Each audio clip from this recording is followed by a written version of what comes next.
BJP ಮಟ್ಟಿಗೆ ಹೊಸ ಮುಖಗಳನ್ನ ದಿಢೀರ್ ಅಧಿಕಾರದ ಸ್ಥಾನದಲ್ಲಿ ಕೂರಿಸೋದು ಹೊಸದಲ್ಲ. ಮೋದಿ ಕೂಡ ಇದೇ ರೀತಿ ಸಿಎಂ ಆಗಿದ್ದವರು. 2029ರ ಸಾರ್ವತ್ರಿಕ ಚುನಾವಣೆಯ ಹೊತ್ತಿಗೆ ಇವರಲ್ಲಿ ಒಬ್ಬಿಬ್ಬರಾದರೂ ಪ್ರಧಾನಿ ಹುದ್ದೆಗೆ ಗಂಭೀರವಾದಂತಹ ಸ್ಪರ್ಧಿಗಳಾಗುವಂತಹ ಸಾಧ್ಯತೆ ಇತ್ತು. 3 ರಾಜ್ಯಗಳ ಮುಖ್ಯಮಂತ್ರಿ ಆಯ್ಕೆ. ಬಿಜೆಪಿ ಹೊಸ ಮುಖಗಳಿಗೆ ಮಣೆ ಹಾಕಿದ್ದು ಯಾಕೆ?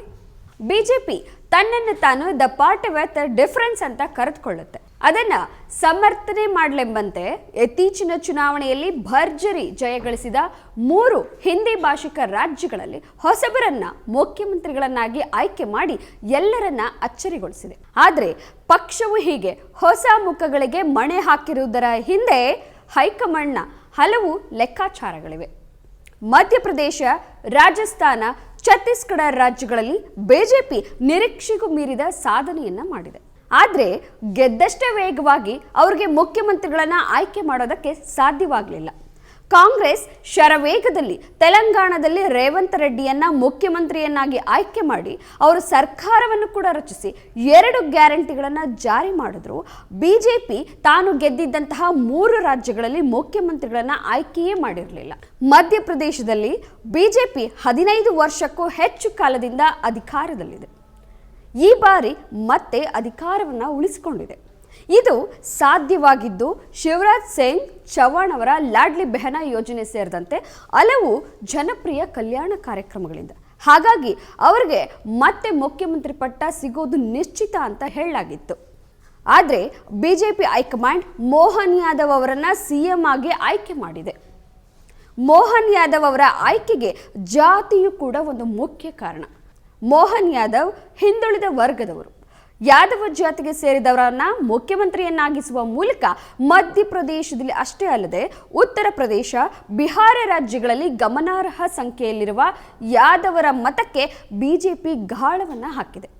ಹೀಗಾಗಿಯೇ ಕೇಂದ್ರ ಸಚಿವ ಪ್ರಹ್ಲಾದ್ ಸಿಂಗ್ ಪಟೇಲ್, ಬಿಜೆಪಿಯ ರಾಷ್ಟ್ರೀಯ ಪ್ರಧಾನ ಕಾರ್ಯದರ್ಶಿ ಕೈಲಾಶ್ ವಿಜಯ್ ವರ್ಗಿಯ, ಜ್ಯೋತಿರಾದಿತ್ಯ ಸಿಂಧಿಯಾ ಮುಂತಾದ ಆಕಾಂಕ್ಷಿಗಳ ನಡುವೆ ಬಿಜೆಪಿ ಮೋಹನ್ ಯಾದವ್ಗೆ ಸಿಎಂ ಪಟ್ಟ ಕಟ್ಟಿದೆ.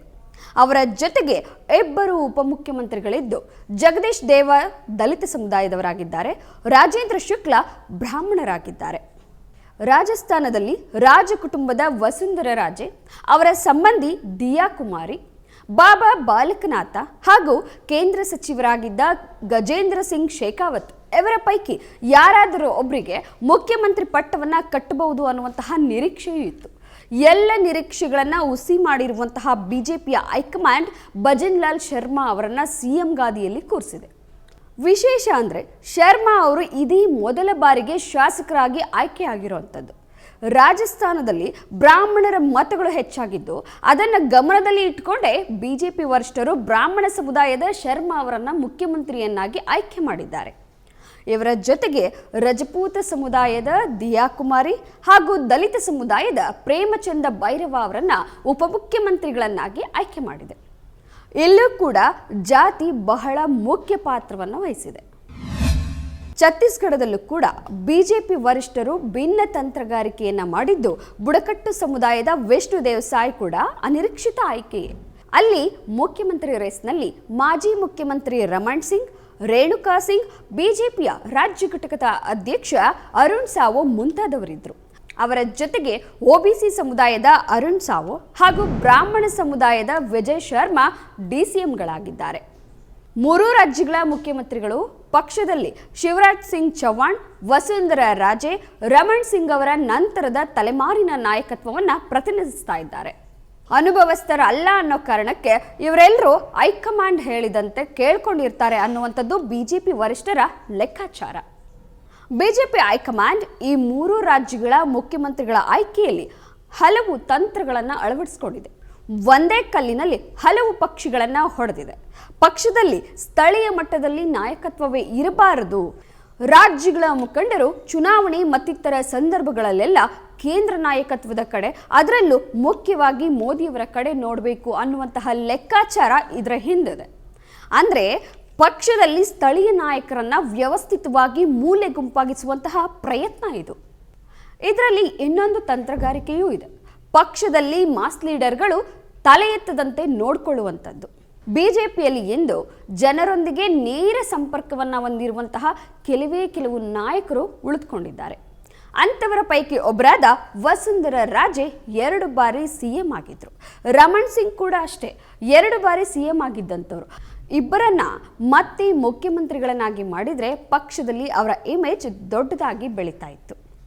ಅವರು ಸ್ಥಳೀಯ ಮಟ್ಟದಲ್ಲಿ ದೊಡ್ಡ ನಾಯಕರಾಗ್ತಾ ಇದ್ರು.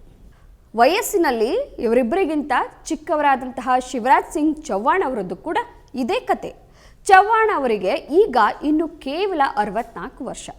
ಚೌಹಾಣ್ ಅವರಿಗೆ 5ನೇ ಅವಧಿಯನ್ನ ನೀಡಿದ್ರೆ ಅವರು ಬಿಜೆಪಿ ಮುಖ್ಯಮಂತ್ರಿಯಾಗಿ ದಾಖಲೆಯ 25 ವರ್ಷಗಳನ್ನು ಪೂರ್ಣಗೊಳಿಸ್ತಾ ಇದ್ರು. ಇದು ಪಕ್ಷದಲ್ಲಿ ಇದುವರೆಗೆ ಸಾಟಿ ಇಲ್ಲದ ಸಾಧನೆಯಾಗ್ತಾ ಇತ್ತು. 2024ರ ಲೋಕಸಭಾ ಚುನಾವಣೆಯಲ್ಲಿ ಬಿಜೆಪಿ ಗೆದ್ರೆ ಪ್ರಧಾನಿ ಮೋದಿಗೆ ಇವರು ಪ್ರತಿಸ್ಪರ್ಧಿಗಳಾಗದೆ ಹೋಗಬಹುದು. ಆದರೆ 2029ರ ಸಾರ್ವತ್ರಿಕ ಚುನಾವಣೆಯ ಹೊತ್ತಿಗೆ ಇವರಲ್ಲಿ ಒಬ್ಬಿಬ್ಬರಾದರೂ ಪ್ರಧಾನಿ ಹುದ್ದೆಗೆ ಗಂಭೀರವಾದಂತಹ ಸ್ಪರ್ಧಿಗಳಾಗುವಂತಹ ಸಾಧ್ಯತೆ ಇತ್ತು. ಹಾಗಾಗಿಯೇ ಅವರನ್ನ ಮುಖ್ಯಮಂತ್ರಿ ಸ್ಥಾನದಲ್ಲಿ ಕೂರಿಸೋದಕ್ಕೆ ಮೋದಿ ಮತ್ತು ಅಮಿತ್ ಶಾ ಇಚ್ಛಿಸಲಿಲ್ಲ ಅಂತ ಹೇಳಲಾಗ್ತಾ ಇದೆ. ಬಿಜೆಪಿ ಮಟ್ಟಿಗೆ ಹೊಸ ಮುಖಗಳನ್ನು ದಿಢೀರ್ ಅಧಿಕಾರದ ಸ್ಥಾನದಲ್ಲಿ ಕೂರಿಸೋದು ಹೊಸದಲ್ಲ. ಮೋದಿ ಕೂಡ ಇದೇ ರೀತಿ ಸಿಎಂ ಆಗಿದ್ದವರು. 2001ರಲ್ಲಿ ಕೇಶುಭಾಯ್ ಪಟೇಲ್ ಅವರ ಉತ್ತರಾಧಿಕಾರಿಯನ್ನ ಹುಡುಕುವಾಗ ಹೈಕಮಾಂಡ್ ಸಂಘ ಪರಿವಾರದ ನೇಪಥ್ಯದಲ್ಲಿ ಕೆಲಸ ಮಾಡ್ತಾ ಇದ್ದಂತಹ ನರೇಂದ್ರ ಮೋದಿ ಅವರನ್ನ ಗುಜರಾತ್ ಮುಖ್ಯಮಂತ್ರಿಯನ್ನಾಗಿಸಿತ್ತು. ಇವತ್ತು ಮೋದಿ ಇಲ್ಲದೆ ಬಿಜೆಪಿಯೇ ಇಲ್ಲ ಅನ್ನುವಂತಹ ಸ್ಥಿತಿ ಇದೆ. ಇದೇನೇ ಇದ್ರೂ ಬಿಜೆಪಿ ರಾಜ್ಯಗಳಲ್ಲಿ 2014ಕ್ಕಿಂತ ಮುಂಚೆ ಮುಖ್ಯಮಂತ್ರಿಗಳಾಗಿದ್ದವರು ಯಾರು ಕೂಡ ಈಗ ಅಧಿಕಾರದಲ್ಲಿಲ್ಲ. ಎಲ್ಲವೂ ಹೊಸ ಮುಖಗಳೇ. ಬಿಜೆಪಿಯ ಈ ತಂತ್ರಗಾರಿಕೆಗೆ ಪಕ್ಷದಲ್ಲೇ ಮಿಶ್ರ ಪ್ರತಿಕ್ರಿಯೆ ವ್ಯಕ್ತವಾಗ್ತಾ ಇದೆ.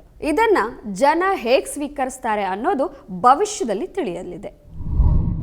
ಮತ್ತಷ್ಟು ವಿಶೇಷ ವಿಡಿಯೋಗಳನ್ನು ನೋಡಲು ಮತ್ತು ಹೊಸ ವಿಡಿಯೋಗಳ ಬಗ್ಗೆ ತಿಳಿಯಲು ಈ ದಿನ .com ಯೂಟ್ಯೂಬ್ ಚಾನೆಲ್ ಸಬ್ಸ್ಕ್ರೈಬ್ ಮಾಡಿ ಮತ್ತು ಬೆಲ್ ಐಕಾನ್ ಕ್ಲಿಕ್ ಮಾಡಿ.